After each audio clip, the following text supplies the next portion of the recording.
somebody quoted this, and I don't know who it was. It says, we judge ourselves by our intentions, and we judge others by their behavior.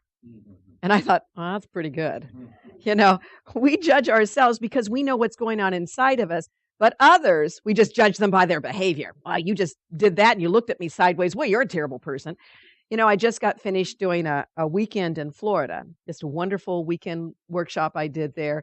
And I don't know, I never hear these things a lot of times because so much is going on. I don't hear till later. I guess some gal came up to Tess, who was at our conference, and she said, who was one of our staff members who was there with us. And she said, I don't like that Beverly wears a cross. She says, I don't like that. I think that's wrong. I don't think she should wear a cross. And she said, if she had a cross on the next day, see, I had this on Friday night. She says, if she has that cross on the next day, I was going to leave. Well, the next day, because I wore this Friday, I was not going to wear this again the next day. Are you kidding? I'm a woman. I'm going to wear a different piece of jewelry.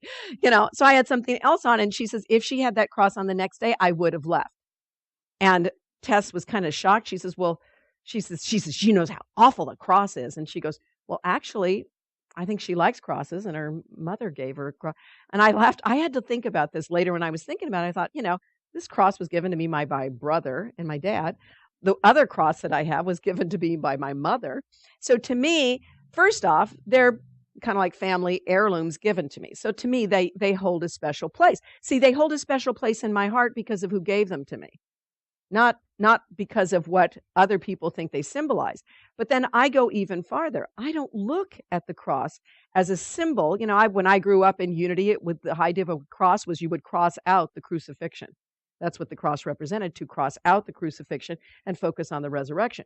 In A Course in Miracles, it says that the only thing you should look at in the crucifixion is this awareness, teach only love, for this is what you are. And I think to myself, wow, every time I hold this cross in my hand, I think of my job is to teach only love, for that's what I am. This is my reality. And so when I see a cross, I do not see it. My intention is I see it as something that leads me to the resurrection, not reminds me of a bloody Jesus, which is, I think, what other people see it as. So I know what my intentions are, but she was judging me by what she saw as her own judgment from her own past, right? So I think that's always such a good lesson for me. So I do not judge the person who goes through it.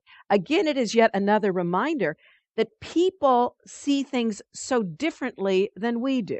Is that not true? I mean, people are always, everything filters through their life experience, right? Their life experience. So whenever you are in communication with another person, what's the gift there, for them or you? You, just you. And you know what? They're never talking to you. They're always talking about themselves.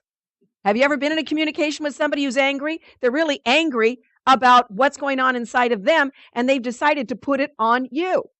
Now, it becomes your problem the moment you take it on. Oh, now it is my problem. They're awful. Now it is my problem. I'm going to tell you right now, 99% of the time, it's about the other person's issues. Just like when you are angry about something, it's not about that other person. It's about you. It's about you. That's how egocentric we are. It's always about us. I know I've talked enough about me. Why don't I just say, Danielle, what do you think of me? That's the old statement. Let's talk about you. What do you think about me? That's the idea. You know what I'm saying? I know. My joke is, though, this is what we do. It's always about us. It's always about us or the other person. So clearly, we need some help because we are so indoctrinated in thinking someone else could possibly do something to us, when all they're ever doing is as the Course would say, is calling out for love. Help me. Prove to me, as the Course would say this, I love this line. It says, please prove to me I am not the evil person I think I am. Through all my actions, through all my words, through everything else. Prove to me I am not. And when we do not prove that to them, by seeing the truth in them, not by saying anything, not by doing anything, but being aware of that, we miss our chance at salvation, the Course says. And then it says, Choose once again, my brother, if you will remain in hell and hold your brother there, or if you will find salvation. Choose once again. Choose once again. Choose once again. And we're given, like I said, a million chances every day. And it has nothing to do with your external action. It has to do with how you hold them in your mind. And this is huge for us. Huge, huge. Bernie and Donald all together there. Anyway, let's go on to the next one. So that's why it says, peace fills my heart and floods my body with the purpose of forgiveness. The purpose of forgiveness, that's the willingness to see the truth in every circumstance and situation, willingness to see the extensions of love or the calls for love. Now my mind is healed, it says, and all I need to save the world is given me. That's pretty darn powerful. Because if my mind is healed, if I know why I am here, then everything I need will be given me. You know, that's been said in the Bible. That's what Jesus was saying when he says, you know, don't worry about it. The lilies of the field, the birds, you know, they do not toil. They do not worry. Their Father gives them everything they need. You know, these were metaphorical examples to us that you will be given everything you need. Do not worry.